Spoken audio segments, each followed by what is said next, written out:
جو اللہ کا حکم مانے گا اللہ کو بس وہ پیارا ہے.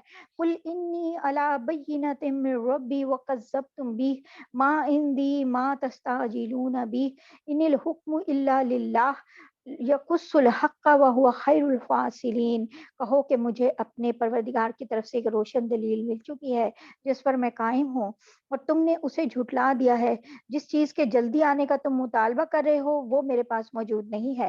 حکم اللہ کے سوا کسی کا نہیں چلتا، وہ حق بات بیان کر دیتا ہے اور وہی سب سے بہتر فیصلہ کرنے والا ہے. یعنی کافروں کے اس مطالبے کے جواب میں یہ ایکچولی آیت نازل ہو رہی ہے کہ جس عذاب سے نبی صلی اللہ علیہ وسلم ہمیں ڈرا رہے ہیں وہ ہم پہ فوراً کیوں نہیں آتا. تو جواب یہ دیے کہ عذاب نازل کرنا، اس کا صحیح وقت بتانا اور کس طرح کا ہوگا، اس کا مکمل اختیار کس کے پاس ہے؟ اللہ تعالیٰ کے پاس. تو اور جس کا فیصلہ وہ اپنی حکمت سے کرتا ہے. یعنی کہ اور جس کے جلدی آنے کا مطالبہ کر رہے ہو وہ میرے پاس موجود نہیں ہے. یعنی کہہ رہے ہو کہ جاؤ لے آؤ جاؤ لے آؤ، میں نے نہیں لانا، وہ اللہ کی مرضی ہے. قل لو ان عندی ما تستعجلون به لقضی الامر بینی وبینکم. کہو کہ جس چیز کی تم جلدی میں چاہ رہے ہو اگر وہ میرے پاس ہوتی تو میرے اور تمہارے درمیان فیصلہ ہو چکا ہوتا. واللہ اعلم بالظالمین. اور اللہ ظالموں کو خوب جانتے ہیں. وعنده مفاتیح الغیب لا یعلمها الا هو وَيَعْلَمُ مَا فِي الْبَرِّ وَالْبَحْرِ وَمَا تَسْقُطُ مِنْ وَرَقَةٍ إِلَّا يَعْلَمُهَا وَلَا حَبَّةٍ فِي ظُلُمَاتِ الْأَرْضِ وَلَا رَطْبٍ وَلَا يَابِسٍ إِلَّا فِي كِتَابٍ مُبِينٍ. اور اسی کے پاس ہیں غیب کی کنجیاں ہیں جنہیں اس کے سوا کوئی نہیں جانتا. یعنی اللہ تعالیٰ کو کہہ رہے ہیں نبی صلی اللہ علیہ وسلم وَعِندَهُ مَفَاتِيحُ الْغَيْبِ. اللہ تعالیٰ کے پاس ہیں غیب کی کنجیاں جنہیں اس کے سوا کوئی جانتا ہی نہیں ہے اللہ کے علاوہ. اور خشکی اور سمندر میں جو کچھ ہے وہ اس سے واقف ہیں اللہ تعالیٰ. یعنی کسی درخت کا کوئی پتا نہیں گرتا جس کا اسے علم نہ ہو، اور زمین کی اندھیروں میں جو دانا یا کوئی خشک یا تر چیز ایسی نہیں جو ایک کھلی کتاب میں درج نہ ہو. یعنی کہ اللہ تعالیٰ ہر چیز جانتے ہیں اور غیب کی کنجیاں اللہ تعالیٰ کے پاس ہیں. یعنی ایک سیدھی بات ہو گئی. عام طور پہ اب غیب کیا ہوتا ہے؟ یہ لوگ غیب سمجھتے کسے ہیں؟ علم غیب کسے کہتے ہیں؟ اصل میں جو چیز نظر نہ آئے یا دوسروں کے پاس اسے دیکھنے کا علم نہ ہو تو اس کو لوگ غیب سمجھتے ہیں. جیسے کہ علم نجوم ہو گیا، تو یہ ستاروں کا علم، اور یہ علم رمل، علم جعفر، یا جس کو یہ جو ہاتھ دکھاتے ہیں ہاتھ کی لکیروں کا جو علم ہوتا ہے، یا جو کشف ہوتے ہیں، الہام ہوتے ہیں. تو ان سب چیزوں کو یا جو ہے نا لوگ غیب کا علم سمجھتے ہیں. یا پھر ایون یہ جو موسمیات کی پوزیشن گوئیاں ہوتی ہیں نا، ویدر کیسا ہوئے گا کیسا نہیں، یہ سب چیزیں بھی غیب ہوتی ہیں عوام کے نزدیک. اور اگر اللہ تعالیٰ کسی کشف، الہام یا وحی کے ذریعے اگر اللہ اپنے کسی بندے کو کسی آئندہ آنے والے واقعے کی اطلاع دے دے تو اصل میں وہ قرآن کی اصطلاح میں علم غیب نہیں ہے. کوئی کشف، کوئی الہام جو وحی کے ذریعے آ جائے اور اطلاع دے دیں اللہ تعالیٰ، وہ علم غیب نہیں ہوتا. علم غیب کیا ہوتا ہے؟ اسباب اور آلات اس کے اندر بالکل بھی نہیں ہوتے. اسباب اور آلات کے ذریعے جو علم حاصل ہوتا ہے نا، وہ قرآن کے مطابق علم غیب نہیں ہوتا. جہاں سبب آ جائے وہاں علم غیب نہیں ہوتا. جیسے یہ محکمہ موسمیات ویدر وغیرہ کے بارے میں بتاتا ہے، تو یہ کہاں سے بتاتا ہے؟ یہ بتاتا ہے کہ اس کو اپنے آلات کی وجہ سے، اپنی جو اس کے پاس انسٹرومنٹس ہیں، جو اس کے پاس جو ٹیکنالوجی سے یہ جس طرح سے اس میں ایک اندازہ لگاتے ہیں وہ، اور اکثر وہ غلط بھی ہوتا ہے. ہم دیکھیں، اور اگر فرض کریں اگر ہم کہیں کہ بھئی ان کو تو علم ہو جاتا ہے کہ 24 گھنٹے بعد کیا ہوگا، تو کیا انہیں یہ علم ہوتا ہے کہ 2 مہینے کے بعد کیا ہوگا؟ 2 مہینے کے بعد کا موسم کہیں نظر آ رہا ہوتا ہے؟ نہیں.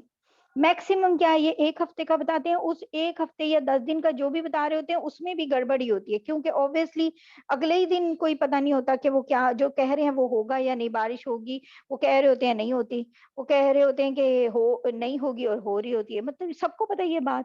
تو اس طرح یعنی وہ لوگ جو آنے والی باتوں کے بارے میں دعویٰ کر رہے ہوتے ہیں وہ کسی سبب کی وجہ سے ہوتا ہے. جیسے کوئی حکیم ہے یا کوئی ڈاکٹر ہے تو وہ بتا دیتا ہے، یا وہ یہ بتا دیتا ہے کہ اچھا کہ یہ پریگننٹ ویمن جو ہے اس کو بیٹی ہوئے گی یا بیٹا ہوگا. تو اصل میں وہ کسی آلے سے، کسی انسٹرومنٹ سے، کوئی الٹرا ساؤنڈ سے، کسی چیز سے، کسی سبب سے ایک بات کو فائنڈ آؤٹ کرتے ہیں کہ یہ ہوگا. ٹھیک ہے، تو وہ یہ علم غیب نہیں ہوتا. جس میں کوئی سبب ہو، کوئی آلات ہوں، کوئی یہ چیزیں شامل ہوں تو، یا کسی دوائی کا اثر ہو تو پھر. اب کوئی ڈاکٹر ہے کیا وہ یہ بتا سکتا ہے، ابھی ایک بندی پریگننٹ بھی نہیں ہوئی تو بتا سکتا ہے کہ اس کو بیٹی ہوگی یا بیٹا ہوگا؟ وہ تو نہیں بتا سکتا. یا ابھی اسے پریگنینسی کا کوئی سیکنڈ منتھ ہوئے تو وہ بتا سکتا ہے؟ نہیں بتا سکتا. جب تک اللہ تعالیٰ اسے پورا وضع نہیں کر دیتے تو وہ اپنے انسٹرومنٹ سے ایک بات بتاتا ہے، علم غیب نہیں ہے وہ. اسی طرح یعنی کہ ویدر کی پیشین گوئیاں وغیرہ علم غیب نہیں ہے. کوئی ڈاکٹر یا حکیم یہ نہیں بتا سکتا کہ 2 سال بعد اگر تم یہ دوائی کھاؤ گے تو اس کا یہ اثر ہوگا، یا 2 سال پہلے تم نے یہ دوائی کھائی تھی تو اس کا اثر کیوں نہیں ہوا. مطلب اس طرح کی چیزیں جو ہیں وہ نہیں بتا سکتا. ہاں یہ کہہ سکتا اچھا اب تمہاری اس بیماری کے لحاظ سے یہ ہے، کیونکہ اس کا علم، اس کا تجربہ، لوگوں کے اوپر ٹیسٹ، وہ سب چیزیں، اور اس نے جو اس دوائی کو ٹیسٹ کیا ہوتا ہے وہ بتاتا ہے. تو علم نجوم، علم حساب، اور یہ اتنے منٹ پہ سورج نکلے گا یا سورج گرہن لگے گا، یہ سب چیزیں انسٹرومنٹ سے چیزیں پتہ چل رہی ہوتی ہیں، انسٹرومنٹ سے، تجربے سے، یا اس چیز سے.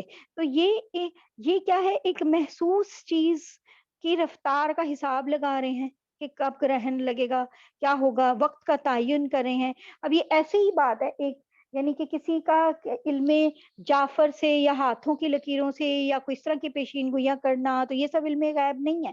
جیسے کوئی یہ ایسی ہی باتیں ہیں، جیسے کوئی ڈاکٹر بتا دے کہ اچھا یہ بیبی گرل ہوگی کیونکہ اس نے الٹرا ساؤنڈ کیا ہے، یا جیسے کوئی یہ آ رہا ہوتا ہے کہ یہ جو ایروپلین ہے یہ اتنے بجے پہنچے گا.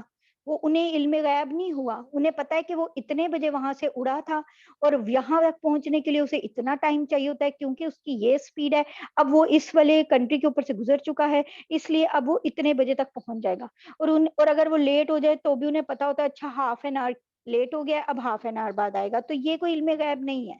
ٹرین کا کوئی پلیٹ فارم پہ آنے کا ٹائم جو ہے یہ اس میں لکھا ہوا آ رہا ہوتا ہے، تو یہ علم غیب نہیں ہے، کیونکہ ان سب کے لیے اسباب جو ہیں وہ موجود ہیں. اور جہاں پر بھی اسباب آ جاتے ہیں وہاں علم غیب نہیں ہوتا. علم غیب وہ ہوتا ہے جہاں کوئی اسباب نہیں ہوتے، کسی بھی طرح کے کوئی اسباب نہیں ہوتے. اس لیے جو چیز ہمیں نظر نہ آئے صرف اس کو اس علم غیب کہنا درست نہیں ہے، اور نہ ہی قرآن اسے علم غیب کہتا ہے. اور اللہ تعالیٰ کیا کہہ رہے ہیں بار بار، نبی صلی اللہ علیہ وسلم کیا کہہ رہے ہیں، نہیں میرے پاس تو کوئی علم غیب نہیں. اور اسی طرح وہ کہہ رہے ہیں کہ غیب کی کنجیاں تو اللہ تعالیٰ کے پاس ہیں، یہاں بھی بتا رہے ہیں. تو غیب کو سمجھنا بہت ضروری ہے، اس لیے میں نے اس کے اوپر تھوڑا ٹائم بھی لیا تاکہ تھوڑا سا ہمیں یہ بات سمجھ آ جائے. ہم ہر شخص کو، یا ہم بار بار خود یہ کہہ رہے ہوتے ہیں نبی صلی اللہ علیہ وسلم کے پاس علم غیب، یا اس طرح نہیں. جب نبی صلی اللہ علیہ وسلم قرآن پاک میں کہہ رہے ہیں اور بار بار کہہ رہے ہیں کہ نہیں ہے میرے پاس علم غیب، تو پھر قرآن سے بڑی کوئی چیز ہے، کوئی بڑی بات ہے. وَهُوَ الَّذِي يَتَوَفَّاكُم بِاللَّيْلِ وَيَعْلَمُ مَا جَرَحْتُم بِالنَّهَارِ ثُمَّ يَبْعَثُكُم فِيهِ لِيُقْضَىٰ أَجَلٌ مُّسَمًّى ثُمَّ إِلَيْهِ مَرْجِعُكُمْ ثُمَّ يُنَبِّئُكُم بِمَا كُنتُمْ تَعْمَلُونَ. اور وہی ہے جو رات کے وقت نیند میں تمہاری روح ایک حد تک قبض کر لیتا ہے، اور دن بھر میں تم نے جو کچھ کیا ہوتا ہے اسے خوب جانتا ہے، اور پھر اس نئے دن میں تمہیں نئی زندگی دیتا ہے تاکہ تمہاری عمر کی مقررہ مدت پوری ہو جائے، پھر اسی کے پاس تم کو لوٹ کر جانا ہے. اس وقت تو تمہیں بتائے گا تم کیا کیا کام کرتے تھے. وَهُوَ الْقَاهِرُ فَوْقَ عِبَادِهِ وَيُرْسِلُ عَلَيْكُمْ حَفَظًا. وہی اپنے بندوں پر مکمل اقتدار رکھتا ہے اور تمہارے لیے نگہبان فرشتے بھیجتا ہے. نگہبان فرشتے سے مراد وہ بھی ہو سکتے ہیں جو انسانوں کے اعمال لکھتے ہیں، اور وہ بھی ہیں جو کہ ہر انسان کی لیے جسمانی حفاظت کے لیے مقرر ہیں. اور ایسے بھی آتا ہے روایت میں کہ ایک انسان کی صرف ایک آنکھ کے لیے حفاظت کے لیے 8 فرشتے اللہ تعالیٰ نے مقرر کیے ہیں. سبحان اللہ. کہ جو آپ دیکھیں کوئی چیز آنکھ میں جانے لگتی ہے آنکھ فوراً بند ہو جاتی ہے، تو یہ اللہ تعالیٰ ہی کرتے ہیں. یہ اللہ تعالیٰ نے فرشتے مقرر کیے ہوئے ہیں جو یہ سارا کچھ کر رہے ہوتے ہیں. نگہبان فرشتے اتنی ساری چیزوں سے ہمیں بچاتے ہیں. اور جہاں ہم یعنی اچھے کام کر رہے ہوتے ہیں اور پاک صاف رہتے ہیں، وضو کر کے رہتے ہیں، پاکیزہ رہتے ہیں، تو یہ نگہبان فرشتے جو ہیں وہ ہمیں بہت سی چیزوں سے بچا پاتے ہیں. اور اگر ہم پاکیزہ وغیرہ نہیں رہتے تو پھر بہت سے نگہبان فرشتے جو آپ سے ہٹ جاتے ہیں، اور پھر کیا ہوتا ہے کہ پھر آپ مختلف برائیوں میں مبتلا ہو سکتے ہو. اور شیطان کے ہتھے چڑھ جاتے ہو. حتی اذا جاء احدکم الموت توفتہ رسولنا وہم لا یفرطون. اور وہی اپنے بندوں پہ مکمل اقتدار رکھتا ہے، تمہارے لیے نگہبان فرشتے بھیجتا ہے، یہاں تک کہ جب تم میں سے کسی کی موت کا وقت آ جاتا ہے تو ہمارے بھیجے ہوئے فرشتے اس کو پورا پورا وصول کر لیتے ہیں اور وہ ذرا بھی کوتاہی نہیں کرتے. یعنی کبھی ایسا ہوا ہے کہ کوئی آدھا مر گیا ہو؟ ایسے نہیں ہوتا نا، جب مر گیا تو مر گیا. ثم ردوا الی اللہ مولاہم الحق. اور پھر ان سب کو اللہ کی طرف لوٹا دیا جاتا ہے جو ان کا مولائے برحق ہے. الا لہ الحکم، یاد رکھو حکم اسی کا چلتا ہے. وہو اسرع الحاسبین، اور وہ سب سے زیادہ جلدی حساب لینے والا ہے. قل من ینجیکم من ظلمات البر والبحر تدعونہ تضرعا وخفیہ. کہو خشکی اور سمندر کی تاریکیوں سے اس وقت کون تمہیں نجات دیتا ہے جب تم اسے گڑ گڑا کر اور چپکے چپکے پکارتے ہو. لئن انجانا من هذه لنکونن من الشاکرین. اور یہ کہتے ہو کہ اگر اس نے ہمیں اس مصیبت سے بچا لیا تو ہم ضرور بے ضرور شکر گزار بندوں میں شامل ہو جائیں گے. یعنی کہ جب کبھی کوئی مصیبت آتی ہے تو پھر اللہ کو ہی پکار رہے ہوتے ہو چپکے چپکے، اور کیا کہتے ہو کہ اس مصیبت سے اللہ تعالیٰ ہم بچ گئے تو ہم پھر ضرور شکر گزار بن جائیں گے. قل اللہ ینجیکم منہا ومن کل کرب ثم انتم تشرکون. کہو اللہ ہی تمہیں اس مصیبت سے بھی بچاتا ہے اور ہر دوسری تکلیف سے بھی، پھر بھی تم شرک کرتے ہو. قل هو القادر علی ان یبعث علیکم عذابا من فوقکم او من تحت ارجلکم او یلبسکم شیعا ویذیق بعضکم بأس بعض انظر کیف نصرف الآیات لعلہم یفقہون. کہو کہ وہ اس بات پہ پوری طرح قدرت رکھتا ہے کہ تم پر کوئی عذاب تمہارے اوپر سے بھیج دے یا تمہارے پاؤں کے نیچے سے نکال دے یا تمہیں مختلف ٹولیوں میں بانٹ کے ایک دوسرے سے بھڑا دے. اور دیکھیں یہ ایسے ہی ہو رہا ہے کہ تمہیں مختلف فرقوں میں بانٹ کے ایک دوسرے سے ہی جو ہے لڑا دے، یہ بھی عذاب ہے. اور ایسا ہی ہو رہا ہے ہمارے اپنے ملک میں، یہی ہو رہا ہے. اور ایک دوسرے کی طاقت کا مزہ چکھا دے، اور ایسے ہی ہو رہا ہے سیم.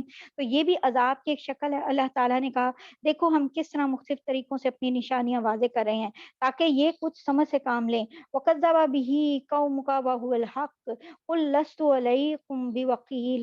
اور اے پیغمبر تمہاری قوم نے اس قرآن کو جھٹلایا ہے حالانکہ وہ بالکل حق ہے. تم کہہ دو کہ مجھ کو تمہاری ذمہ داری نہیں سونپی گئی. لِكُلِّ نَبَإٍ مُّسْتَقَرٌّ وَسَوْفَ تَعْلَمُونَ. ہر واقعے کا ایک وقت مقرر ہے اور جلد ہی تمہیں سب معلوم ہو جائے گا. وَإِذَا رَأَيْتَ الَّذِينَ يَخُوضُونَ فِي آيَاتِنَا فَأَعْرِضْ عَنْهُمْ حَتَّى يَخُوضُوا فِي حَدِيثٍ غَيْرِهِ وَإِمَّا يُنسِيَنَّكَ الشَّيْطَانُ فَلَا تَقْعُدْ بَعْدَ الذِّكْرَىٰ مَعَ الْقَوْمِ الظَّالِمِينَ. اور جب تم ان لوگوں کو دیکھو گے جو ہماری آیتوں کو برا بھلا کہنے میں لگے ہوئے ہیں تو ان سے اس وقت تک کے لیے الگ ہو جاؤ جب تک وہ کسی اور بات میں مشغول نہ ہو جائیں. اور اگر کبھی شیطان تمہیں یہ بات بھلا دے تو یاد آنے کے بعد ظالم لوگوں کے ساتھ نہ بیٹھو. وَمَا عَلَى الَّذِينَ يَتَّقُونَ مِنْ حِسَابِهِم مِّن شَيْءٍ وَلَٰكِنْ ذِكْرَىٰ لَعَلَّهُمْ يَتَّقُونَ. ان کے کھاتے میں جو اعمال ہیں ان کی کوئی ذمہ داری پرہیزگاروں پہ عائد نہیں ہوتی، البتہ نصیحت کر دینا ان کا کام ہے. شاید وہ بھی ایسی باتوں سے پرہیز کرنے لگیں. وَذَرِ الَّذِينَ اتَّخَذُوا دِينَهُمْ لَعِبًا وَلَهْوًا وَغَرَّتْهُمُ الْحَيَاةُ الدُّنْيَا وَذَكِّرْ بِهِ أَن تُبْصَلَ نَفْسٌ بِمَا كَسَبَتْ لَيْسَ لَهَا مِن دُونِ اللَّهِ وَلِيٌّ وَلَا شَفِيعٌ وَإِن تَعْدِلْ كُلَّ عَدْلٍ لَّا يُؤْخَذْ مِنْهَا أُولَٰئِكَ الَّذِينَ أُبْسِلُوا بِمَا كَسَبُوا لَهُمْ شَرَابٌ مِّنْ حَمِيمٍ وَعَذَابٌ أَلِيمٌ بِمَا كَانُوا يَكْفُرُونَ. اور چھوڑ دو ان لوگوں کو جنہوں نے اپنے دین کو کھیل تماشا بنا رکھا ہے. یعنی جس دین کو اپنانا چاہیے تھا نہیں اسلام کو، اس کو قبول کرنے کی بجائے وہ اس کا مذاق اڑا رہے ہیں، ان کو بھی چھوڑ دو. اور یہ بھی ہے کہ جو دین انہوں نے اختیار کیا ہوا ہے وہ بھی کھیل تماشا ہی ہے، بے بنیاد رسمیں ہیں ان کے. کہیں اللہ تعالیٰ نے ان سب باتوں کا ان کو نہیں کہا تو ان لوگوں کو چھوڑ دو. اور جن کو دنیا کی زندگی نے دھوکے میں ڈال دیا ہے، اصل میں دنیا کی زندگی نے انہیں دھوکے میں ڈالا ہوا ہے، اس لیے وہ اسلام کو اسلام کی طرح قبول نہیں کرتے.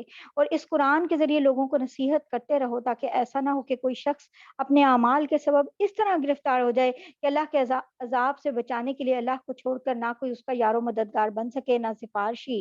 اور اگر وہ اپنی رہائی کے لیے ہر طرح کا فدیہ بھی پیش کرنا چاہے تو اسے وہ قبول نہ کیا جائے. چنانچہ یہی دین کو کھیل تماشا بنانے والے وہ لوگ ہیں جو اپنے کیے کی بدولت گرفتار ہو گئے ہیں. اور چونکہ انہوں نے کفر اپنا رکھا تھا اس لیے ان کے لیے کھولتے ہوئے پانی کا مشروب اور دکھ دینے والا عذاب تیار ہے. استغفر اللہ. اللہم اعاذنا منہم.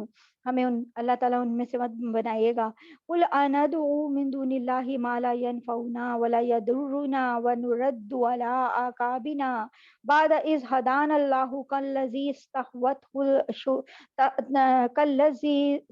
استهوته الشياطين في الارض حیران له اصحاب يدعونه الى الهدى ائتنا قل ان هدى الله هو الهدى وامرنا لنسلم لرب العالمین. اے پیغمبر ان سے کہو کیا ہم اللہ کو چھوڑ کے ایسی چیزوں کو پکاریں جو ہمیں نہ کوئی فائدہ پہنچا سکتی ہیں نہ نقصان؟ اور جب اللہ ہمیں ہدایت دے چکے ہیں تو کیا اس کے بعد ہم الٹے پاؤں پھر جائیں اور اس شخص کی طرح ہو جائیں جسے شیطان بہکا کر صحرا میں لے گئے ہوں اور وہ حیرانی کے عالم میں بھٹکتا پھرتا ہو، اس کے کچھ ساتھی ہوں جو اسے ٹھیک راستے کی طرف بلا رہے ہوں کہ ہمارے پاس آ جاؤ، اور کہو کہ اللہ کی دی ہوئی ہدایت ہی صحیح معنی میں ہدایت ہے اور ہمیں یہ حکم دیا گیا ہے کہ ہم رب العالمین کے آگے جھک جائیں. اب صحرا کی کیا بات ہے کہ دیکھیں ایک صحرا ایسی جگہ ہوتی ہے جہاں پہ آپ کو راستے کی کچھ خبر نہیں ہوتی، کیونکہ سب طرف ایک جیسی ہوتی ہے، ریت ہی ریت. نہ وہاں کوئی نشانی ہوتی ہے، نہ کوئی پہاڑ ہوتے ہیں، نہ کوئی سڑک ہوتی ہے، نہ کوئی درخت ہوتے ہیں، نہ کچھ. وہ ایک جیسا صحرا اگر کسی نے دیکھا ہے تو اسے پتا ہوگا کہ وہ صرف ریت ہی ریت ہوتی ہے. دور تک ایک جیسا ہی ہوتا ہے، چاروں طرف سے ایک جیسا ہی ہوتا ہے، انسان کو کسی سمت کا کچھ پتا نہیں ہوتا. تو اور وہاں پہ وہ حیرانی کے عالم میں بھٹکتا پھرتا ہے. بھٹکنا وہاں بہت ہی آسان ہے. تو اللہ تعالیٰ اس کی اگزامپل دے رہے ہیں اور کہہ رہے ہیں کہ کچھ ساتھی ہیں جو اسے ٹھیک راستے کی طرف بلا رہے ہیں آوازیں دے کے. اب وہ وہاں چلا جائے ان ساتھیوں کی آواز پہ تو ٹھیک ہے، لیکن اگر وہ اس ہدایت والے راستے پر نہ جائے اور خود ہی کہے کہ میں تو کسی اور راستے کی طرف جاؤں گا، جو مجھے صحیح راستے کی طرف بلا رہے ہیں وہاں نہیں جاؤں گا، تو ظاہر ہے وہ ساری زندگی بھٹکتا ہی رہے گا اور بھٹکتا ہوا ہی مر جائے گا. تو یہ اللہ تعالیٰ کے ایک ایگزامپل دے رہے ہیں. وَأَنْ أَقِيمُوا الصَّلَاةَ وَاتَّقُوهُ وَهُوَ الَّذِي إِلَيْهِ تُحْشَرُونَ. اور یہ حکم دیا گیا ہے کہ نماز قائم کرو، اس کی نافرمانی سے ڈرتے رہو، اور وہی ہے جس کی طرف تم سب کو اکٹھا کر کے لے جایا جائے گا. وَهُوَ الَّذِي خَلَقَ السَّمَاوَاتِ وَالْأَرْضَ بِالْحَقِّ. اور وہی ذات ہے جس نے آسمان اور زمین کو برحق پیدا کیا ہے. وَهُوَ يَوْمَ يَقُولُ کن فیکون. اور وہ جس روز قیامت والے دن کہے گا کہ تو ہو جا تو وہ ہو جائے گا. اور قولہ الحق، اور اس کا قول برحق ہے. واللہ الملک یوم ینفخ فی الصور عالم الغیب والشہادہ وہو الحکیم الخبیر. اور جس دن سور پھونکا جائے گا اس دن بادشاہی اسی کی ہوگی. وہ غائب اور حاضر ہر چیز کو جاننے والا ہے اور وہی بڑی حکمت والا اور پوری طرح باخبر ہے. اب یہاں کیا کہہ رہے ہیں کہ حقیقی بادشاہی اللہ تعالیٰ کی ہے. ظاہری طور پہ تو بہت سے حکمران ہمیں نظر آتے ہیں، لیکن جب سور پھونکا جائے گا تو یہ ساری ظاہری حکومتیں ختم ہو جائیں گی. یہ ظاہری اور باطنی ہر اعتبار سے کون سی بادشاہی رہ جائے گی؟ صرف اللہ تعالیٰ کی. تو سور پھونکے جانے سے پہلے یہ جو لوگ ہیں اپنے اس امتحان میں ہیں، اب دیکھیں یہ اس ٹیسٹ میں پاس ہوتے ہیں کہ فیل ہوتے ہیں. وَإِذْ قَالَ إِبْرَاهِيمُ لِأَبِيهِ آزَرَ أَتَتَّخِذُ أَصْنَامًا آلِهَةً إِنِّي أَرَاكَ وَقَوْمَكَ فِي ضَلَالٍ مُبِينٍ.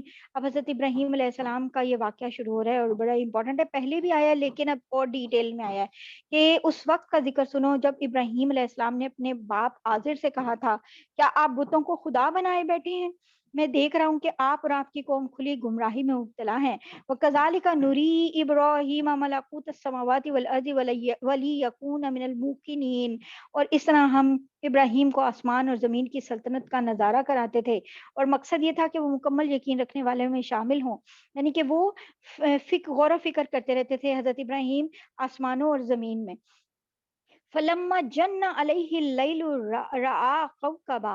اور چنانچہ جب ان پہ رات چھائی تو انہوں نے ایک ستارہ دیکھا، کہنے لگے یہ میرا رب ہے. اب اصل بات یہ ہے کہ حضرت ابراہیم علیہ السلام کے کیونکہ جو لوگ تھے وہاں کے جہاں حضرت ابراہیم علیہ السلام پیدا ہوئے تھے عراق کے علاقے نینوا میں پیدا ہوئے تھے، تو وہاں کے لوگ بتوں اور ستاروں کو خدا مان کے ان کی باتیں کرتے تھے. تو ان کے جو والد تھے آزر وہ بھی اسی عقیدے کے تھے، بلکہ خود بت بھی تراشتے تھے، تو بتوں کی بھی پوجا کرتے تھے. تو حضرت ابراہیم علیہ السلام نے چاند ستاروں یا سورج کو یہ جو کہا ہے نا کہ یہ میرا رب ہے، یہ جو آگے جو اللہ تعالیٰ بتا رہے ہیں وہ اپنے عقیدے کے مطابق نہیں ہے بلکہ اپنے قوم کے عقیدے کی اس بات کو ظاہر کرنے کے لیے وہ کہ وہ کتنا فضول عقیدہ ہے. اور کس طرح کا عقیدہ ہے وہ ان کو بتا رہے ہیں کہ جب رات ان پہ چھائی تو انہوں نے ایک ستارہ دیکھا، کہنے لگے یہ میرا رب ہے. قال ھذا ربی فلما افل قال لا احب الافلین. اور پھر جب وہ ڈوب گیا تو انہوں نے کہا میں ڈوبنے والوں کو پسند نہیں کرتا. یعنی اپنے قوم کے لوگوں کو سمجھا رہے ہیں، انہیں بتا رہے ہیں کہ رات آئی اور یہ ستارے دیکھے تو یہ تو میں نے کہا اچھا یہی رب ہو سکتا ہے کہ بھئی آپ بھی تو ستاروں کو رب مانتے ہو. تو پھر وہ تو ڈوب گئے، تو ڈوبنے والے جو ہیں وہ کیسے رب ہو سکتے ہیں؟ فلما رأى القمر بازغا قال هذا ربی. اور پھر جب انہوں نے چاند کو چمکتے دیکھا تو کہا یہ میرا رب ہے، یعنی کہ یہ تو بہت چمکدار ہے اور بڑا ہے. فلما افل قال لئن لم يهدني ربي لاكونن من القوم الضالين. لیکن جب وہ بھی ڈوب گیا تو کہنے لگے یا اگر میرا رب مجھے ہدایت نہ دے تو میں یقیناً گمراہ لوگوں میں شامل ہو جاؤں. یعنی کہ یہ گمراہ، دیکھو تم گمراہ لوگوں دیکھو یہ بھی ڈوب گیا، تو اگر یہ ڈوب جائے تو رب کیسے ڈوب سکتا ہے؟ فلما رأى الشمس بازغة قال هذا ربي هذا اکبر. پھر جب انہوں نے سورج کو چمکتے دیکھا تو کہا یہ میرا رب ہے، یہ زیادہ بڑا ہے، یہ تو بہت بڑا ہے. فلما افلت. اور پھر جب وہ بھی غروب ہو گیا قال یا قومی انی بریء مما تشرکون. تو پھر جب وہ غروب ہوا تو انہوں نے کیا کہا، اے میری قوم جن جن چیزوں کو تم اللہ کی خدائی میں شریک قرار دیتے ہو میں ان سب سے بری ہوں، ان سب سے بیزار ہوں. انی وجہت وجہی للذی فطر السماوات والارض حنیفا وما انا من المشرکین. میں نے تو پوری طرح یکسو ہو کے اپنا رخ اس ذات کی طرف کر لیا ہے جس نے آسمان اور زمینوں کو پیدا کیا ہے اور میں شرک کرنے والوں میں سے نہیں ہوں. اور اب دیکھیں کیسی بات ہے کہ اللہ وہ ان کو سمجھا رہے ہیں اور یہ بتا رہے ہیں کہ اگر یہ چاند ستارے کوئی رب ہوتے یا یہ سورج رب ہوتا پھر یہ اپنی مرضی سے نکلتے اور آتے جاتے کچھ تو کرتے، لیکن یہ ان کا ایک مقرر ٹائم ہے، نکلیں گے غروب ہو جائیں گے، نکلیں گے غروب ہو جائیں گے. تو اس کا مطلب ہے کہ یہ تو اپنا ایک کام کر رہے ہیں، تو یہ رب کیسے ہو سکتے ہیں؟ اور میں ان شرک کرنے والوں سے بیزار ہوں. اور پھر اس کے بعد پھر یہ ہوا کہ ان کی قوم نے ان سے حجت شروع کر دی. اب کیا ہوا تھا، اب حجت شروع ہو رہی ہے کہ کس بات کی، وہ حاجہ قومہ، اب وہ قوم سے حجت کریے، جھگڑیے. قال اتحاجونی فی اللہ وقد ہدان ولا اخاف ما تشرکون به الا ان یشاء ربی شیئا وسع ربی کل شیء علما افلا تتذکرون. اب قوم ان سے جھگڑی حجت کریے کہ ابراہیم نے ان سے کہا کیا تم مجھ سے اللہ کے بارے میں حجت کرتے ہو جبکہ اس نے مجھے ہدایت دے دی ہے، اور جن چیزوں کو تم اللہ کے ساتھ شریک مانتے ہو میں ان سے نہیں ڈرتا کہ وہ مجھے کوئی نقصان پہنچا دیں گی، اللہ یہ کہ میرا پروردگار مجھے کچھ نقصان پہنچانا چاہے تو وہ ہر حال میں پہنچائے گا. میرے پروردگار کا علم ہر چیز کا احاطہ کیے ہوئے ہے، کیا تم پھر بھی کوئی نصیحت نہیں مانتے؟ یعنی حضرت ابراہیم سے حجت کر کے ان کی قوم نے دو باتیں کہیں. ایک تو یہ کہا کہ ہم سالوں سے اپنے باپ دادوں کو ان بتوں اور ستاروں کی پوجا کرتے دیکھ رہے ہیں، وہی بات ہر نبی سے ان کی قوم کر رہی ہے.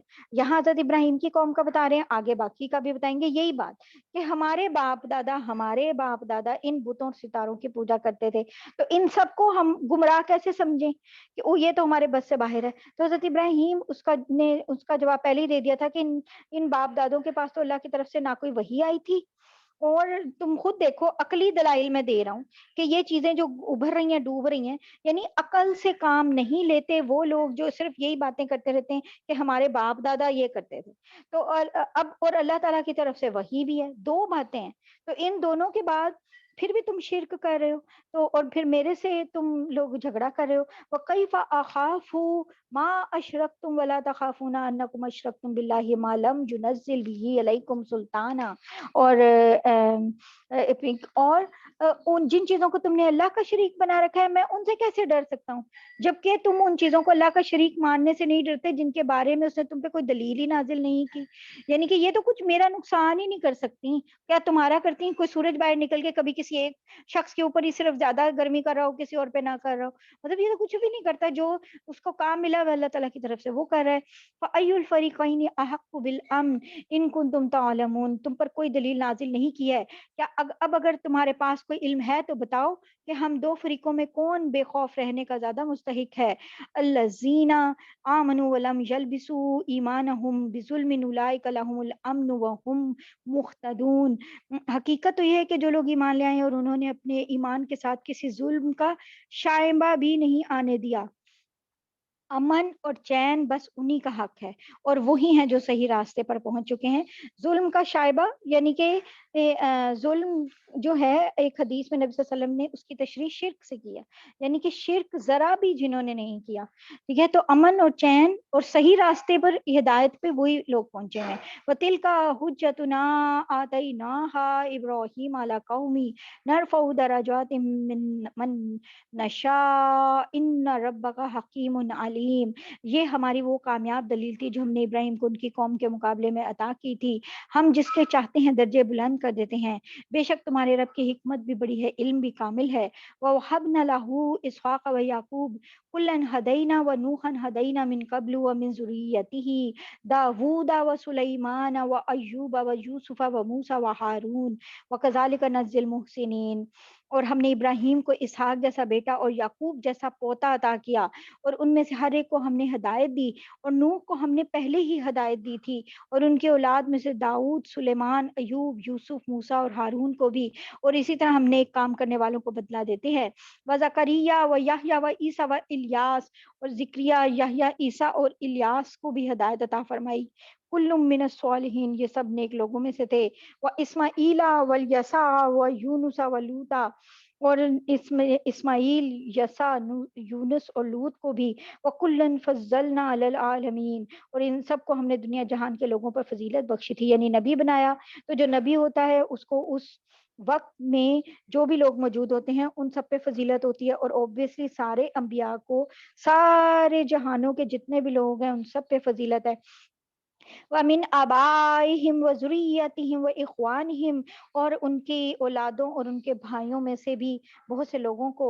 وَاجْتَبَيْنَاهُمْ وَهَدَيْنَاهُمْ إِلَىٰ صِرَاطٍ مُّسْتَقِيمٍ، ہم نے ان سب کو منتخب کر کے راہ راست تک پہنچا دیا تھا۔ ذَلِكَ هُدَى اللَّهِ يَهْدِي بِهِ مَن يَشَاءُ مِنْ عِبَادِهِ وَلَوْ أَشْرَكُوا لَحَبِطَ عَنْهُم مَّا كَانُوا يَعْمَلُونَ، یہ اللہ کی دی ہوئی ہدایت ہے جس کے ذریعے وہ اپنے بندوں میں سے جس کو چاہتا ہے راہ راست تک پہنچا دیتا ہے، اور اگر وہ شرک کرنے لگتے تو ان کے سارے نیک اعمال اکارت ہو جاتے۔ اولئک الذین آتیناہم الکتاب والحکم والنبوۃ، اور وہ لوگ جن کو ہم نے کتاب، حکمت اور نبوت عطا کی تھی، یعنی کہ مشرکین عرب جو ہیں وہ تو نبوت اور رسالت کے منکر تھے، ان کے جواب میں حضرت ابراہیم اور ان کی اولاد میں جو پیغمبر تھے ان کا حوالہ دیا گیا ہے کہ بھئی حضرت ابراہیم کو تو آپ مانتے ہو، عرب کے بت پرست انہیں مانتے تھے، نبوت کو نہیں مانتے تھے، تو ان سے کہا جا رہا ہے کہ اگر وہ پیغمبر ہیں، ان کی اولاد میں نبوت کا سلسلہ جاری ہے، تو پھر آپ یہ کیسے کہہ سکتے ہو کہ نبوت کوئی چیز نہیں ہے؟ اور نبی صلی اللہ علیہ وسلم جو ہیں وہ اللہ کے آخری رسول ہیں، وہ بھی حضرت ابراہیم علیہ السلام کی اولاد میں سے ہی ہیں، تو پھر تم اس کا انکار کیسے کر سکتے ہو؟ فَإِن يَكْفُرْ بِهَا هَؤُلَاءِ فقد وکلنا بها قوما لیسوا بها بکافرین، اور اب اگر یہ عرب کے لوگ اس نبوت کا انکار کریں تو کچھ پرواہ نہ کرو، کیونکہ اس کے ماننے کے لیے ہم نے ایسے لوگ مقرر کر دیے ہیں جو اس کے منکر نہیں ہیں، یعنی صحابہ وغیرہ۔ اولئک الذین ھدی اللہ فبہداہ مقتدی قل لا اسألکم علیہ اجرا ان ہوا الا ذکر للعالمین۔ اور یہ لوگ جن کا ذکر اوپر ہوا وہ تھے جن کو اللہ نے مخالفین کے رویے پہ صبر کرنے کی ہدایت کی تھی، لہذا اے پیغمبر تم بھی انہی کے راستے پہ چلو، اور مخالفین سے کہہ دو کہ تم میں سے اس دعوت پہ کوئی اجرت نہیں مانگتا، کہ میں تم سے کوئی یہ جو دعوت دے رہا ہوں اسلام کی اس پہ کوئی اجرت نہیں مانگ رہا، یہ تو دنیا جہان کے سب لوگوں کے لیے ایک نصیحت ہے، اور بس۔ وما قدر اللہ حق قدرہ اذ قالوا ما انزل اللہ علی بشر من شیء، اور ان کافر لوگوں نے جب یہ کہا کہ اللہ نے کسی انسان پر کچھ نازل نہیں کیا، تو انہوں نے ایکچولی اللہ کی صحیح قدر نہیں پہچانی، یعنی کہ بعض یہودیوں کی بات ہو رہی ہے کہ نبی صلی اللہ علیہ وسلم کی مخالفت کرتے ہوئے ایک سردار جو ان میں تھا نا، مالک بن سیف، اس نے غصے میں یہاں تک کہہ دیا تھا کہ اللہ نے تو کبھی بھی کسی انسان پہ کچھ نازل نہیں کیا، اس طرح کی باتیں یہ کر رہے ہیں، جبکہ انہیں پتہ ہے یہ کس طرح کی یہ جھوٹ بول رہے ہیں کہ اس طرح کی باتیں کر رہے ہیں۔ قل من انزل الکتاب الذی جاء به موسیٰ نورا وہدی للناس تجعلونہ قراطیس تبدونہا وتخفون کثیرا، اور وعلمتم ما لم تعلموا انتم ولا آباؤکم قل اللہ ثم ذرہم فی خوضہم یلعبون، ان سے کہو کہ وہ کتاب کس نے نازل کی تھی جو موسیٰ لے کر آئے تھے، جو لوگوں کے لیے روشنی اور ہدایت تھی، یعنی وہ یہودی جو کہہ رہا تھا، مطلب ہمیں بھی جب جب غصہ آ رہا ہوتا ہے ہمیں صحیح باتوں کا بھی پتا ہوتا ہے تو ہم بھی غلط عجیب و غریب باتیں کر رہے ہوتے ہیں، تو وہ بھی کیسی، اور پھر کیسی کیسی بڑی باتیں وہ کر رہا ہے، اور ہم بھی ویسے کر جاتے ہیں، اللہ تعالیٰ معاف کریں، اور وہ بھی دیکھیں کیسی باتیں کر رہا ہے، ایون یہاں تک بحث میں بات کرتے کرتے یہاں تک کر گیا کہ بھئی اللہ کے بارے میں کہ انہوں نے تو کبھی بھی کسی کے اوپر کچھ نہیں بھیجا، حالانکہ اللہ تعالیٰ کہہ رہے ہیں کہ وہ کتاب کس نے نازل کی تھی، جو موسیٰ لے کے آئے تھے، جو لوگوں کے لیے روشنی اور ہدایت تھی، اور جس کو تم نے متفرق کاغذوں کی شکل میں رکھا ہوا ہے، یعنی تمہارے پاس موجود ہے، جن میں سے کچھ کو تم ظاہر کرتے ہو، بہت سے حصے چھپا لیتے ہو، اور جس کے ذریعے تم کو ان باتوں کی تعلیم دی گئی تھی کہ جو تم نہیں جانتے تھے اور نہ ہی تمہارے باپ دادا جانتے تھے۔ تو اے پیغمبر تم خود ہی اس سوال کے جواب میں اتنا ہی کہہ دو کہ وہ کتاب اللہ نے نازل کی تھی، پھر ان کو ان کے حال پر چھوڑ دو کہ یہ اپنی بےہودہ گفتگو میں مشغول رہ کے دل لگی کرتے ہیں، مگر ان سے زیادہ بحث کرو ہی نہ۔ وَهَذَا كِتَابٌ أَنزَلْنَاهُ مُبَارَكٌ مُصَدِّقُ الَّذِي بَيْنَ يَدَيْهِ وَلِتُنذِرَ أُمَّ الْقُرَىٰ وَمَنْ حَوْلَهَا وَالَّذِينَ يُؤْمِنُونَ بِالْآخِرَةِ يُؤْمِنُونَ بِهِ وَهُمْ عَلَىٰ صَلَاتِهِمْ يُحَافِظُونَ۔ اور پھر ان کو ان کے اس حال پہ چھوڑ دو کہ اپنی بےہودہ گفتگو میں مشغول رہ کے دل لگی کرتے رہیں، اور اسی طرح یہ بڑی برکت والی کتاب ہے جو ہم نے اتاری ہے پچھلی آسمانی ہدایات کی تصدیق کرنے والی، تاکہ تم اس کے ذریعے بستیوں کے مرکز یعنی مکہ اور اس کے ارد گرد کے لوگوں کو خبردار کرو، اور جو لوگ آخرت پہ ایمان رکھتے ہیں وہ اس پر بھی ایمان رکھتے ہیں، اور وہ اپنی نماز کی پوری پوری نگہداشت کرتے ہیں۔ اور آیت نمبر 92 ہم نے تک پڑھا ہے، انشاءاللہ کل یہاں سے ہم شروع کریں گے 93 آیت سے، اور اس کو یہیں پہ ہم ختم کرتے ہیں۔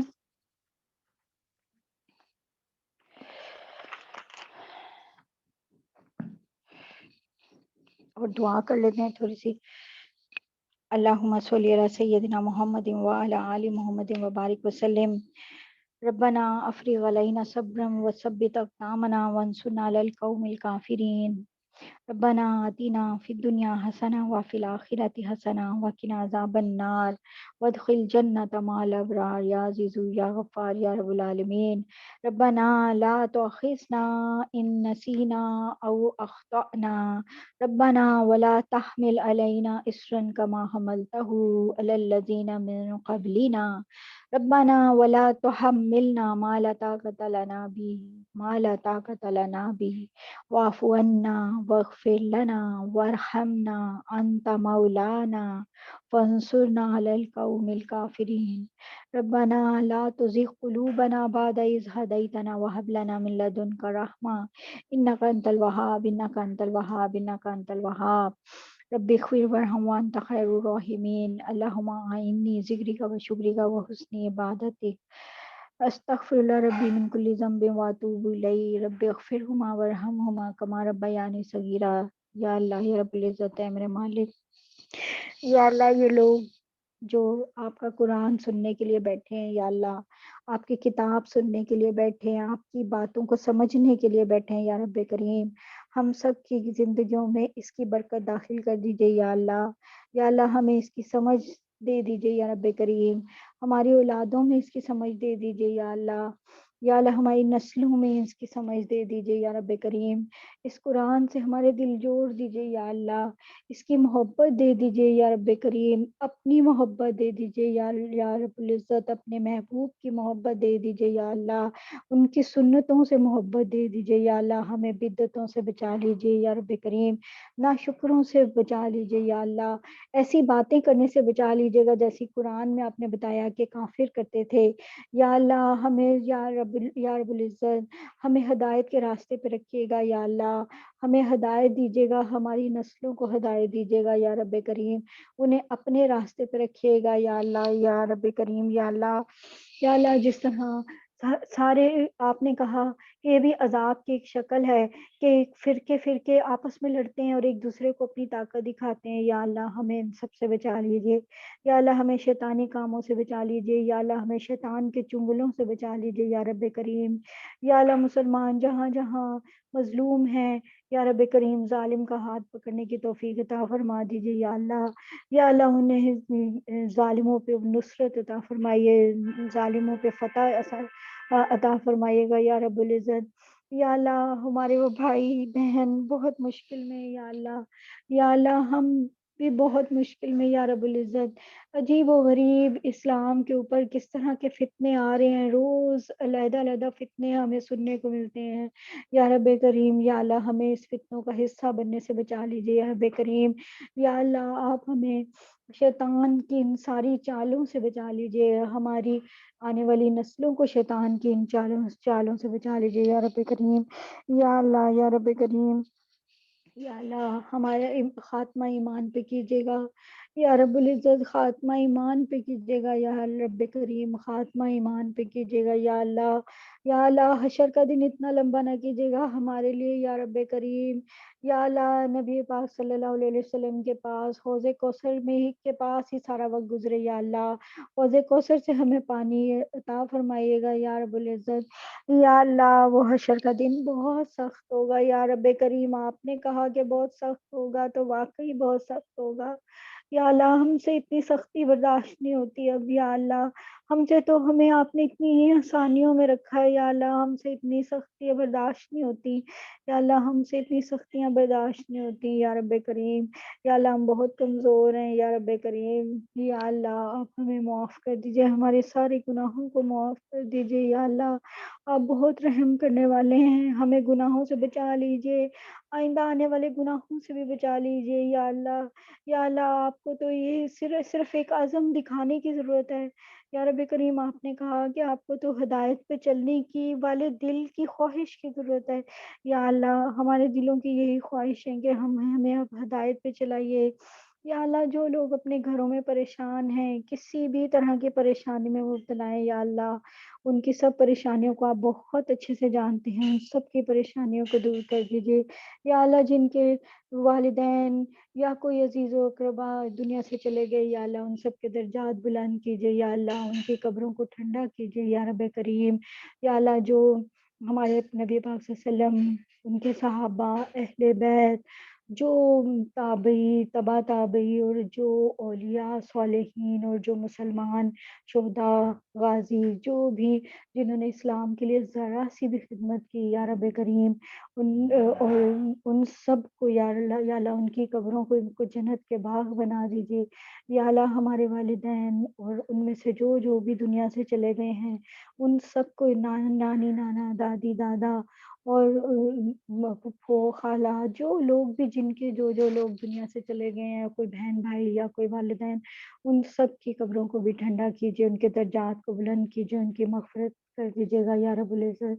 یا اللہ اس قرآن پڑھنے کے صدقے سے یا اللہ، یا اللہ ہمیں ان کے لیے صدقہ جاریہ بنائیے گا یا رب کریم، ہماری نسلوں کو ہمارے لیے صدقہ جاریہ بنائیے گا یا اللہ، ہمیں ان کے لیے صدقہ جاریہ بنائیے گا یا اللہ، ہماری نسلوں کو ہمارے لیے صدقہ جاریہ بنا دیجیے گا یا رب کریم۔ یا اللہ آپ جانتے ہیں ہم نہیں جانتے یا اللہ، بے شک آپ جانتے ہیں ہم نہیں جانتے یا رب العزت، کہ کیسی کیسی چالیں ہیں شیطانوں کی یا رب کریم، ہمیں اس سب سے بچا لیجیے، ہمارے ایمان کو ان سب سے بچا لیجیے یا رب العزت۔